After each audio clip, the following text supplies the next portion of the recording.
Hey guys, what's up?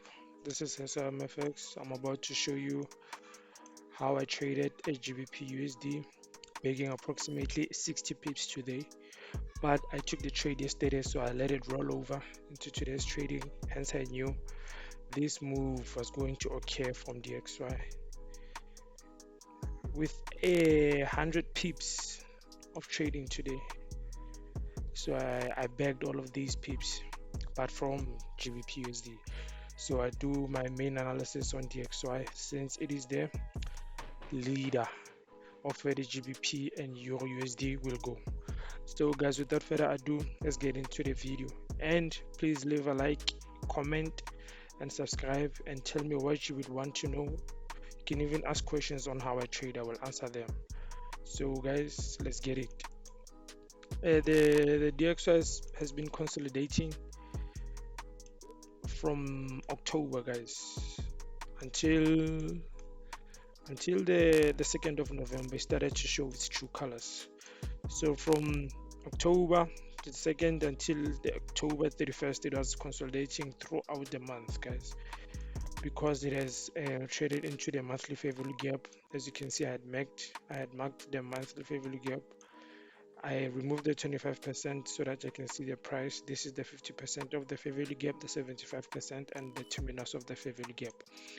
So I had expected the DXY to trade into the discount range of the fair value gap, but since it was overbought, it started consolidating and to break down. So guys, you can at least expect to catch a trade right here, right about here. So expect to catch a retracement. Let me mark this with blue to show this possible order block. This row of up close candles, possible order block, guys. So we can at least expect to catch a trade of a sell if DXY is really going to go on a downtrend from here.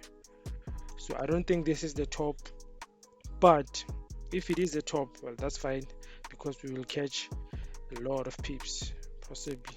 See guys, there's a lot going on with DXY. It shows a lot of potential, guys, so we can at least expect to catch a sell right here. So about the trade I took, as you can see, the monthly has shown, no, the daily has shown signs of bearishness. So we can gracefully go to the lower time frames to check for fair value gaps on the lower time frames and other PDRAs we can use for entries. But we know the structure now on daily. It is bearish since we saw with this candle. I will show you why I used this yesterday's candle to know which side the market will be going today. So if we can shift to the 4 hour, I had seen this buy side liquidity sweep with SMT, so it was valid and it made my assumptions of the XR going up here valid because I've seen this sweep and then the fair value gap buy. It went up here, so I was expecting some fair value gap buy right here, but it didn't give me a fair value gap buy. Instead, yesterday it went below this, so I knew this was a break in market structure. So if you can go to a lower time frame, I was looking for this to hold price right here. I was looking for this to hold price because this is a balanced price range, and if it had held price, propelling price upwards, I was looking for DXY to check out this high. I was looking for DXY to check out this high. So it didn't do that. In fact, it went below this low. So I knew this was a break in market structure. So I correlated this balance price range with this fair value gap. So I knew that if price was going to retrace, it must never go above this one. But it can go here because this is a volume imbalance, but it cannot go above here because it would have been consolidating if it had gone above here. So no trade.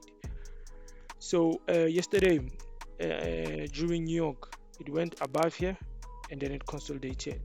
So I knew after I saw this down close candle, I had seen this as a shift in market structure with the fair value gap on an hourly chart. So I marked it yesterday, but I removed it when I woke up at 7 o'clock South African time. because the Asian session is nearly done at that time.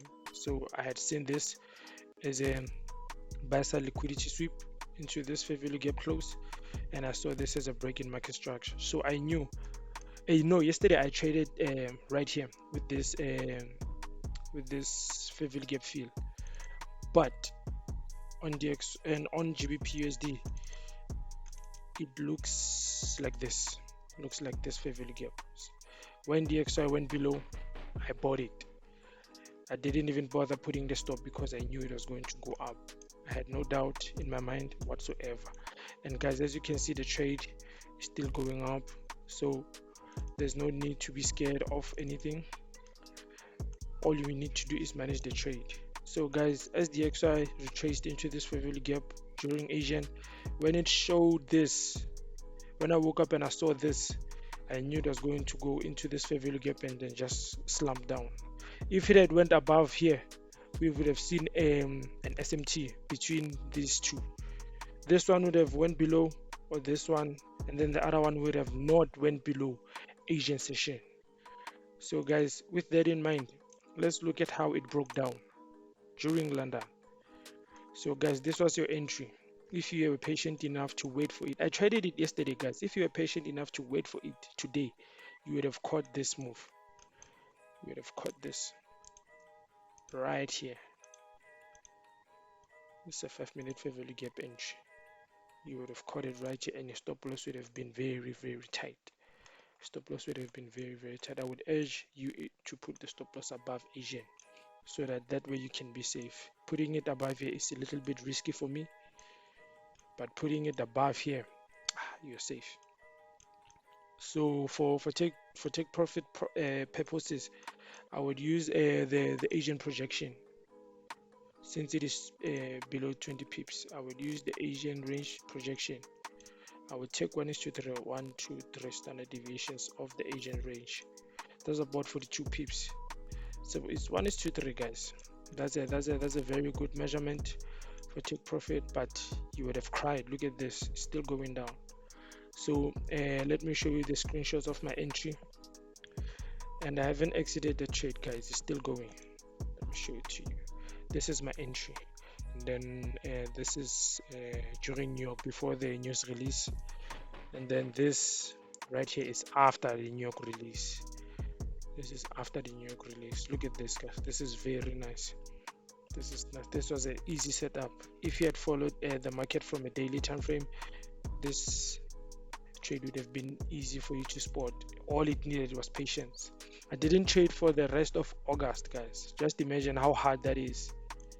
It's very hard not to trade, not to fiddle with anything and just look for your setup. It's very hard. So that's the part that separates profitable traders from non-profitable traders. So with that in mind, guys, I would like to thank you for watching this video and getting this far. Like and comment down below, and I'll see you on the next one. Thank you, guys.